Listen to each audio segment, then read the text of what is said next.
Hello students. आज हम जो पढ़ने जा रहे हैं वो है पेपर वन। जो कॉमर्स में हमारे नेट का जो एग्ज़ाम होता है उसमें पेपर वन में जो पूछे जाने वाले कुछ एंशियंट यूनिवर्सिटीज़ के जो क्वेश्चन हैं, इसमें जो कुछ यूनिवर्सिटीज़ जो हैं हमें बताई गई हैं जिसके बारे में हमें जानना ज़रूरी है।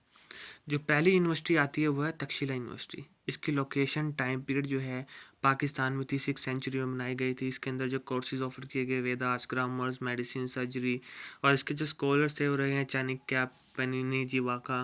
जो सिग्निफिकेंस जो है इसकी इंपॉर्टेंस आती है वो one of the earliest universities है इन द वर्ल्ड में। तो इसके अंदर नेक्स्ट जो हमारी यूनिवर्सिटी आती है वो है नालंदा यूनिवर्सिटी, जो ये है बिहार पटना में पहले थी, और जो इसका टाइम पीरियड था वो 5th सेंचुरी में थी, और ये गुप्त एम्परर कुमार गुप्ता के द्वारा स्टार्ट की गई थी। इसका जो स्ट्रक्चर जो है लार्ज सेंट्रल कैंपस था विद मल्टीपल बिल्डिंग्स थी एंड 10,000 स्टूडेंट्स एंड 2,000 टीचर्स थे। जैसे कि आप इसमें देख पा रहे हैं, इसमें कोर्स ऑफर किए जाते थे Buddhism, Vedas, logic, grammar etcetera. Next जो हमारी यूनिवर्सिटी जो आती है वो है विक्रमशिला यूनिवर्सिटी। तो ये जो विक्रमशिला यूनिवर्सिटी है ये हमारी भागलपुर डिस्ट्रिक्ट बिहार में इस्टेब्लिश थी, 8th सेंचुरी में थी। एंड जो इसका स्ट्रक्चर था इसमें लार्ज कॉम्प्लेक्स बनाया गया था with 108 monasteries and central temple था। इसमें जो है गवर्न की जाती थी by council of eminent scholars. इसके अंदर कोर्स ऑफर किए जाते थे Buddhism, philosophy, logic, grammar, metaphysics etcetera.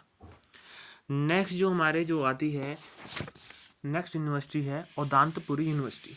ये भी बिहार शरीफ में थी, बिहार इंडिया में। जो फाउंड की गई थी ये 8th सेंचुरी में फाउंड की गई थी, और large campus with residential facilities. ये भी गवर्नड होती थी बाय बुद्धिस्ट ऑर्डर। इसके अंदर भी कई सारे कोर्सेज ऑफर किए जाते हैं जैसे medicine and surgery, mathematics and astronomy. Major centre था ये बुद्धिस्ट लर्निंग का। नेक्स्ट जो हमारी यूनिवर्सिटी आती है उसकी लोकेशन है पहाड़पुर बांग्लादेश, जो है सोमापुरी यूनिवर्सिटी। इसका स्ट्रक्चर एंड ऑर्गेनाइजेशन देखें तो इसके अंदर आता है large monastic complex with stupas and temples. Course offer किए जाते हैं बुद्धिस्ट, लॉजिक, फिलोसफी, तंत्र, मेटाफिजिक्स। और इसके जो स्कॉलर्स रहे हैं वो तीशा दीपांकरा। इसके बारे में ज़्यादा पूछा जाता है तो इसे कृपया नोट करें। सिग्निफिकेंस जो है इसका इन्फ्लुएंस सेंटर थी बुद्धिस्ट लर्निंग एंड कल्चर की। नेक्स्ट आती है पुष्पगिरी यूनिवर्सिटी। ये जो है प्रेजेंट डे ओडिशा में है, फ्लरिश की गई थी 3rd सेंचुरी से। और इसका स्ट्रक्चर जो है ये 3 मेन कॉम्प्लेक्सेस में था, ललितगिरी, रत्नगिरी एंड उदयगिरी। एंड इसके जो Buddhist philosophy, logic, grammar, medicine and इसका सिग्निफिकेंस इंपॉर्टेंट सेंटर बनी ये बुद्धिज्म के लिए, अट्रैक्ट किया स्टूडेंट्स को फ्रॉम डिस्टेंट रीजन। अब जो आता है नेक्स्ट आता है एजुकेशन इन वैदिक पीरियड इन इंडिया। इसके sources, AIIMS of education, curriculum and subject, ये सारे नोट डाउन करने ज़रूरी हैं। इसके बारे में सभी स्टूडेंट्स को पता होना चाहिए जो नेट के पेपर वन की तैयारी कर रहे हैं, क्योंकि इसके अंदर वेदास, समवेद, यजुर्वेद, अथर्ववेद, इन सब के बारे में बताया गया है। नेक्स्ट जो है इसके अंदर बताया गया है एजुकेशनल इंस्टीट्यूशन। एजुकेशन जो इंस्टीट्यूशन थे हमारे वैदिक पीरियड में उनके बारे में है, गुरुकुल होते थे, आश्रम थे, परिषद से। इसके अंदर रोल ऑफ टीचर बताया गया है, होलिस्टिक डेवलपमेंट कैसे होती है, respect and reference, personal guidance, method of instruction, oral tradition, dialogues, debates, practical training, discipline. And जो इसके अंदर जो आती है वो स्टेजेस ऑफ एजुकेशन में ब्रह्मचर्य, गृहस्थ, वानप्रस्थ, संन्यास एक्सेट्रा इसके बारे में बताया गया है। इंक्लूजन एंड एक्सेसिबिलिटी, वर्ण सिस्टम चलते थे पहले, जेंडर था, असेसमेंट एंड प्रोग्रेशन कैसे की जाती थी पहले, कंटिन्यूस इवैल्यूएशन होता था, प्रैक्टिकल डेमोन्स्ट्रेशन करके, कंप्लीशन रिचुअल करके। इसके जो इंपॉर्टेंस के बारे में बताया गया है, ये हमारे स्पिरिचुअल एंड एथिकल फाउंडेशन को स्ट्रॉन्ग करती थी, social responsibility, preservation of culture. तो ये हमारे वैदिक पीरियड के बारे में कुछ हमें नॉलेज प्रोवाइड की गई है जो जिससे कई बार क्वेश्चन जो है पुट किए जाते हैं। एंशियंट टेक्स्ट जो हमारे बताए गए हैं, इसके अंदर नेक्स्ट जो पार्ट आता है वेदास, उपनिषद, ब्राह्मणास, अर्यंकास। इसके बारे में थोड़ा थोड़ा डिटेल्स में हमें जानने की ज़रूरत है। जैसे कि वेदास में आता है ऋग्वेद, समवेद, यजुर्वेद, अथर्ववेद। एजुकेशन जो सिग्निफिकेंस है सेंट्रल थी करिकुलम के लिए, ऐसी उपनिषद के बारे में है। नेक्स्ट आता है सूत्र। सूत्रास में जो है ओवरव्यू दिया गया है, जैसे concise alphabetic text, covering various subject including ritual, grammar and philosophy.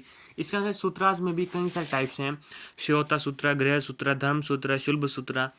इसकी जो एजुकेशन सिग्निफिकेंस है वो बहुत इंपॉर्टेंट है, क्योंकि इसने स्ट्रक्चर एंड सिस्टमेटिक नॉलेज को इंपॉर्टेंस दी and use and manuals for students for memorise and follow करने के लिए। समृतिज में टेक्स्ट कंटेन किए जाते हैं traditional laws and social code से रिलेटेड, मनुस्मृति।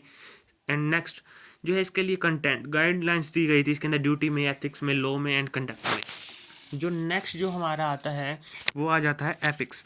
एपिक्स जो होते हैं, एपिक्स जो हमारे ट्रेडिशनल जो मेन पॉइंट्स चलते आ रहे हैं, जैसे कि जिन्हें हमें देखते हैं जो पुराने बने हुए हैं, जैसे कि महाभारत, रामायण, जो ये हैं, ये सबको इसके बारे में नॉलेज होनी चाहिए, क्योंकि इससे कई बार क्वेश्चन एनटीए पूछ लेता है।